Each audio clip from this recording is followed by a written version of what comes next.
कल की तेजी आज फ्यूचर्स और तेजी तूल पकड़ रहे हैं, क्या रीजन? कल रात में स्ट्रेस टेस्ट आना था, ये वही रीजन है या और भी साथ? स्ट्रेस टेस्ट में हुआ क्या? स्ट्रेस टेस्ट 34 बैंकों का हुआ। हाँ। और सभी बैंक पास हो गए। उसमें क्या होता है, इस फेडरल रिजर्व वहाँ का सेंट्रल बैंक बैंकों की वित्तीय स्थिति देखने के लिए उनके पास कैपिटल कितना है, कितना आगे जाते हुए वो डिफॉल्ट हो सकता है, तो उनको और कितनी कैपिटल की ज़रूरत पड़ेगी, इसके लिए हाइपोथेटिकली एक बेंचमार्क बनाते हैं।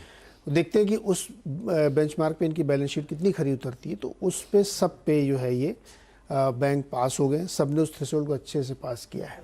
हालांकि जो जितना होना चाहिए था पहले अनुमान था उससे थोड़ा कम आया है। साल दर साल अगर आप करें कि पिछले साल मान लीजिए आपके पास 100 रुपये थे एक्स्ट्रा कैपिटल, तो अभी 80 आपके पास हैं, लेकिन जो बेंचमार्क रखा था उन्होंने उससे बहुत ऊपर है। तो इसलिए सभी बैंक के स्ट्रेस का पास होने का मतलब क्या हुआ कि बैंक वहाँ मजबूत कंडीशन में है, सबने अपनी बैलेंस शीट बहुत ठीक कर ली है, डिविडेंड देंगे, बाईबैक करेंगे, ये सब चीज़ें करेंगे, तो बाजार को एक कॉन्फिडेंस मिलता है कि अगर बैंकिंग सेक्टर मजबूत है तो आगे बहुत दिक्कतें नहीं आने वाली हैं। तो एक बड़ा कारण बाजार को सपोर्ट करने के लिए ये था।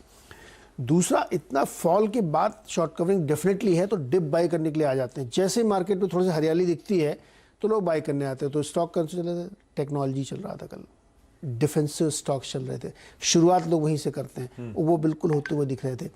दूसरा, जो हम लोग आगे चर्चा करेंगे कि मेटल प्राइसेस में मंथली वीकली आप देखेंगे ना तो अच्छी खासी गिरावट आ चुकी है, तो उसकी वजह से भी लोगों को एक कंफर्ट आ रहा है कि शायद जो इनपुट कॉस्ट की वजह से बहुत कंपनियां चिंता कर रही थी वो उस वहाँ पे भी ईज आउट होता हुआ दिख रहा है। अब इसका एक डिफरेंट एंगल है जो मंदी वाला, वो हम लोग बाद में कभी बात करेंगे कि इकोनॉमी में दिक्कत आ रही, लेकिन मार्केट की शॉर्ट कवरिंग के लिए ये 3-4 कारण जो बहुत प्रोमिनेंट है, प्लस वो जो आप एक्सेंचर का रिजल्ट बता ही रहे हैं कि बहुत शानदार था, तो ये कॉन्फिडेंस बनाता हुआ दिख रहा है।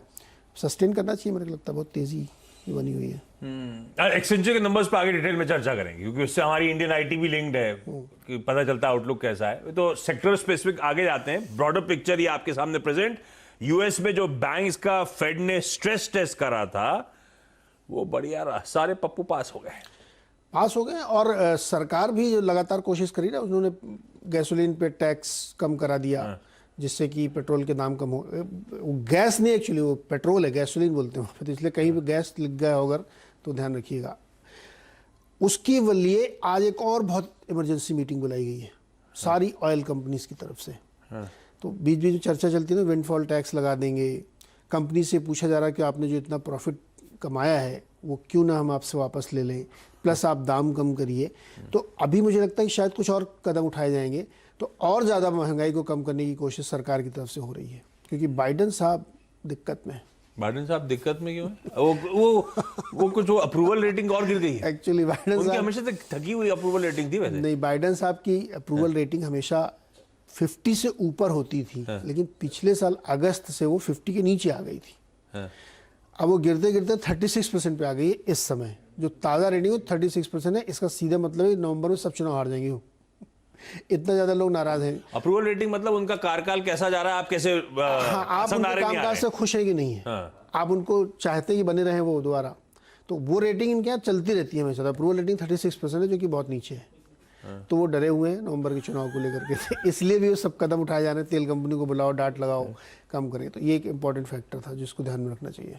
ये है। हालांकि अपनी पार्टी के अंदर वो बहुत पॉपुलर है, 76% रेटिंग है विद इन पार्टी, मतलब डेमोक्रेट्स के बीच में 76%, बट ओवरऑल यूएस में 36%। ट्रम्प साहब कहाँ है?